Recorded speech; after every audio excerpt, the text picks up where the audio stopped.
Juan Ramon Matta played an important role in the formation of the Guadalajara cartel. Most people don't even know his name. The Americans did. But what people don't know is that he helped set up the first deals with the Colombian cocaine suppliers and the Mexican-based smugglers. Let's get into this video. Drugs, money, mansions, and private jets. A myth is being created around the narco culture.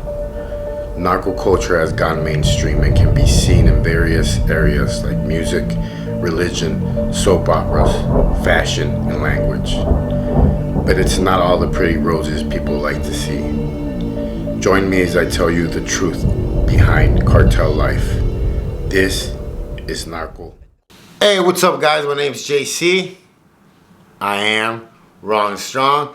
If you're new to my channel, make sure you subscribe, hit that bell so you don't miss nothing. If you're part of my crew, mi familia, mi raza, you already know what time it is. Súbanse a la suburban. Let's get this video on the road. Felix was right about the shitstorm Matta's plane would cause. But by the time you heard about the secret arms for hostages deal known as the Iran-Contra affair, it didn't matter. Felix had already filled the void. Even with Matta gone, the flow of guns didn't miss a beat. And Felix not only got a new partner, he also took control of one more leg of the business, the coke routes into Mexico. What's up guys? Welcome to another episode of Cartel Life. JC, aka El Monstruo, is your host. It's my evil laugh. What's up guys? Ramon Matta was the first connection, pretty much the first plug the Mexican drug traffickers had with the Colombian cartels. And why I say that is because back in the day, the Mexican drug traffickers, you heard that right? They were the workers. They would make sure that they would cross over the cocaine.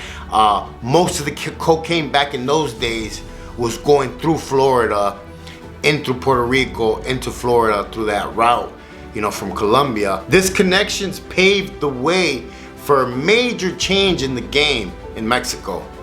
Now Mexican traffickers were buying their own cocaine and selling it in the US. From 1970 to 1990, the first Mexican cartels were born in Mexico. Juan Ramon Matta was a very, very wealthy man. He was in and out of prison in the US and Mexico. Matta immigrated into the US as a kid, and in 1974 he was arrested with 10 kilos of cocaine in Mexico. He did 1 year. Shit, I wish I could have done 1 year for 10 kilos of cocaine. Also, he was also one of the main accused of the kidnapping and killing of Enrique Camarena in 1985. Matta is 76 now and is doing life. He went away in 1990, left a wife and kids behind. And he was very, very wealthy, guys. He actually had a business that involved transportation, plane, buses, go figure, right? And he was actually using these planes and transportation systems to distribute his cocaine. He started at the bottom and started moving up, and that's how he made the connects in Colombia. In the show Narcos Mexico, you see his appearance in the show where he makes the connection with, people ask me all the time, Mexican-based smugglers. What does that mean? So one of the oldest, and it wasn't even a cartel back then, they were smugglers, is the Gulf.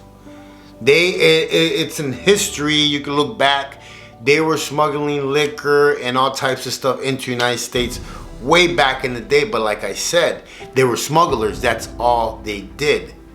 They were getting paid to smuggle. So when the game changed, when they were actually purchasing their own cocaine and selling it, that's where the millions started to come in. And this is when Mexico stepped in and actually became the #1 bridge into the United States for cocaine, drugs. I mean, you name it, everything's coming through there right now. But do you see how every story like this ends the same. Either in jail, dead. You know, I used to think that respect was worth going to prison. I used to think that, honestly. I used to think that. And I came to realize it's more disrespectful to leave your family out fending for themselves while you're in prison. Because in prison you have nothing to worry about. You got 3 square meals, you got a bed, you got clean clothes, you got a job. But what about your family that still needs to pay bills, that still needs to survive? And then the fucked up part is that while we're in there, we still want people to send us money when they're struggling out here. You know? Not all of us, but most of us. So all these stories end the same. Either in prison or dead. And this guy, Matta, was super rich. And this is under the radar before the feds were really indicting and bringing narcos over and all that shit. You know, they actually extradited him from Honduras into the United States. So they wanted him bad. And the reason why they wanted him bad was because of the kidnapping and the murder of Enrique Camarena. Those charges were actually dropped in 2017. He was cleared from that murder and that kidnapping. But he still has life. So he's never coming home. Like I said, he's 76 now. He's an old man. No one should die in prison. No one should die for money. No one should die for a block. No one should die for colors. And no one should die of old age while in prison. That's just me. My name's JC. I am Wrong to Strong. Don't judge nobody. Stay in your lane. Live savage. And remember, you only have one life to live, man. Live it out here free. Don't matter if you're poor.